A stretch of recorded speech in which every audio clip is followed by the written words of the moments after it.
야당이 민주당에서는 어떻게 봤는지도 좀 궁금합니다. 전재수 의원님께서는 어떻게 보십니까? 저는 진보 정권이든 보수 정권이든 대한민국 대통령으로서 확실하게 가지고 있어야 될 원칙 세 가지가 있다고 저는 생각을 합니다. 첫 번째는 역사 문제입니다. 그리고 두 번째는 영토의 문제입니다. 그리고 세 번째는 주권의 문제거든요. 역사와 영토와 주권과 관련된 문제에 있어서는 진보 정권, 보수 정권 가릴 것 없이 확실한 원칙을 가지고 있어야 된다 이렇게 생각을 합니다. 국립묘지 방문에 큰 의미를 두시는 분들도 계신데 저것은 외교적 관례죠. 외교적 관례를 벗어난 기시다 총리의 어떤 메시지가 있다면 방명록을 통해서 드러나게 됩니다. 근데 방명록에 뭐라고 적었습니까? 기시다 총리 방문 몇 월 며칠 끝입니다. 그것도 미리 준비되어 있던 곳에 사인을 한 것이 다거든요. 그러니까 기본적으로 외교적 관례 그 이상도 이하도 아니다라고 평가를 할 수밖에 없고요. 또 한 가지는 마음이 아프다 이렇게 이제 기시다 총리께서 말씀을 하셨는데 어떤 부분에 대해서 마음이 아픈지 이 부분이 없어요. 굳이 나서가지고 우리가 나서가지고 강제징용에 대해서 마음이 아프다라고 해석을 하시는데 아니 왜 일본 총리 입장을 대변을 합니까? 어떤 부분에 대해서 마음이 아픈지 기시다 총리의 발언에는 없습니다. 강제징용에 대해서 마음이 아픈지 위안부에 대해서 마음이 아픈지 불법적인 식민 지배에 대해서 마음이 아픈지 이 부분이 없어요. 그리고 더 중요한 것은 마음이 아프다. 근데 개인적으로 마음이 아프다 이렇게 이야기를 합니다. 아니 어떻게 아니 왜 오신 것이죠? 아니 일본 정부의 입장으로서 마음이 아픈지 일본 총리의 입장으로서 마음이 아픈지 이 부분을 이야기를 해야 되는데 개인적으로 마음이 아프다라고 이야기를 합니다. 저는 이게 우리 정부와 우리 대통령이 적어도 우리의 역사와 우리의 영토와 우리의 주권과 관련해서는 명확한 입장을 가져야 됩니다. 불과 얼마 전까지 기시다 총리가 전쟁 범죄, 1급 전쟁 범죄자들 70명을 합사해놓은 신사에다가 공문을 보내지 않았습니까? 일본의 내각과 국회의원들이 가가지고 참배를 하지 않았습니까?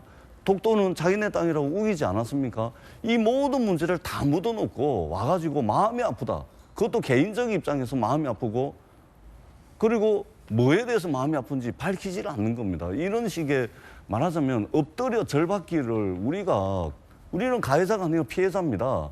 독일의 총리들이 왜 폴란드 아우슈비츠 가가지고 역대 모든 총리들이 가서 무릎 꿇고 눈물 흘리고 그런 모습을 보이는 것이죠. 그것은 역사에 대한 사죄의 표현이거든요. 그렇기 때문에 전 세계인들이 독일의 어떤 아우슈비츠 유태인 학살에 대해서 그 진정성 의심을 하지 않는 거 아닙니까? 그리고 나치 문양을 쓴다든지 이러면은 아주 무거운 법적 책임을 물고 있습니다. 독일이 10분지 1만이라도 일본이 했으면 좋겠다라는 그런 아쉬움이 있었는데 이번 방문은 정말 총리께서 왜 오셨는지 굉장히 여야스럽다. 이런 말씀을 드리지 않을 수가 없습니다. 예, 야당인 민주당에서는 가혹한 다소 윤 정부 입장에서는 가혹한 평가를 내리고 있습니다.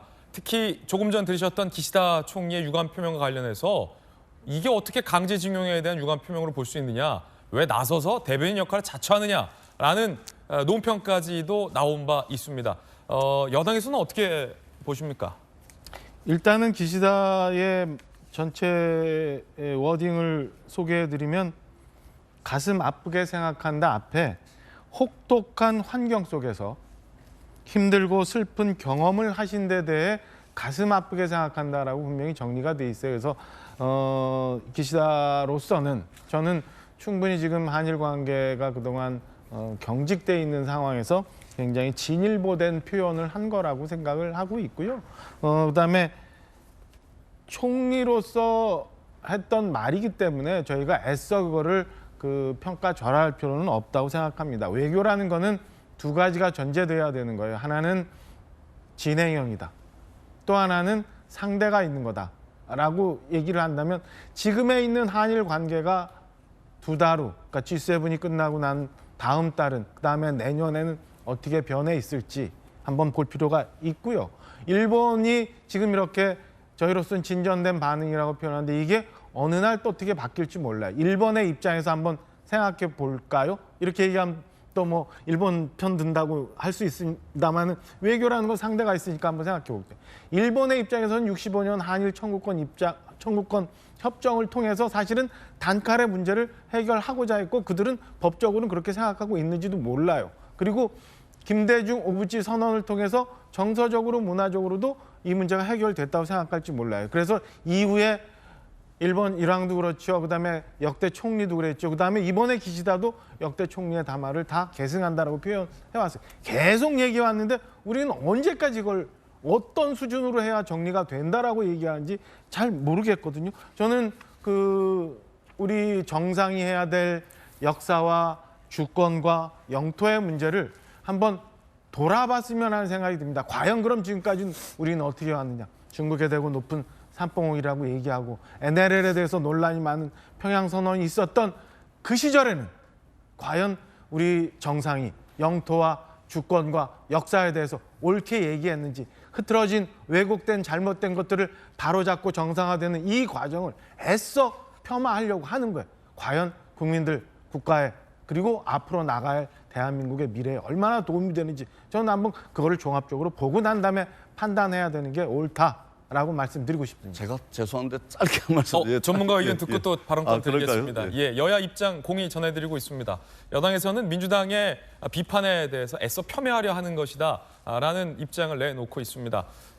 전문가의 의견도 좀 궁금합니다. 오늘 종안신문에서는 한겨레 신문이나 뭐 경향신문 정도만 기시다 총리의 저 입장 표명가에 대해서 강제징용에 대한 명확한 부분이 아니다라는 민주당 입장과 궤를 같이 했고 그 두 가지 신문을 뺀 나머지 대체적인 주요 조간 신문들에서는 강제징용에 대한 기시다 총리의 어떤 진전된 입장 표명이다라는 분석이 더 많거든요. 여야 두 분의 의견 들으셨으니까 예. 전문가께서는 어떻게 보십니까?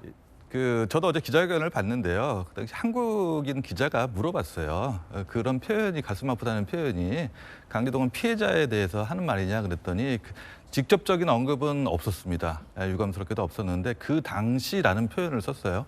그 당시라는 표현은 우리에게 한일 간의 역사에 있어서 본다면 식민지 시대를 이야기하는 거거든요.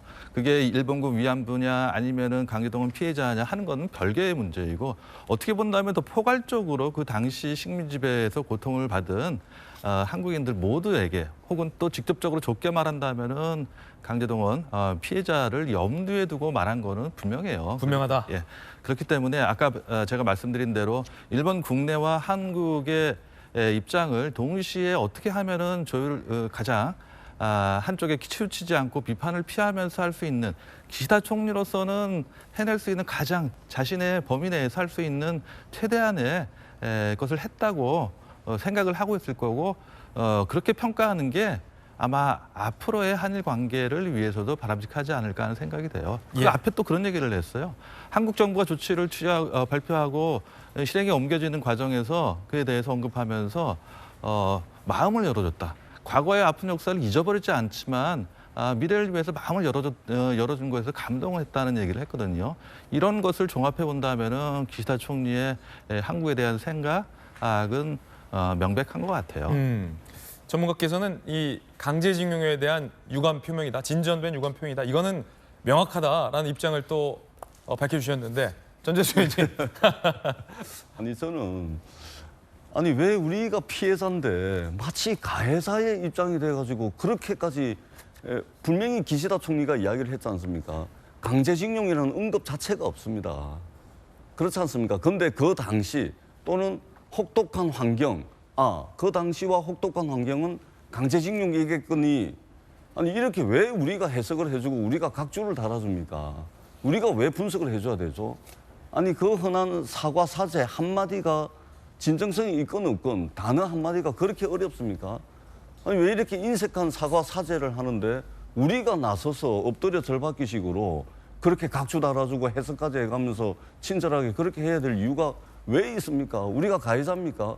그리고 제가 주권, 영토, 역사를 말씀을 드렸는데 과거의 불법적인 한반도 점령, 식민 지배 이 역사에 대해서 일본이 단 한 번 지금 현재 사과 사죄하고 있습니까?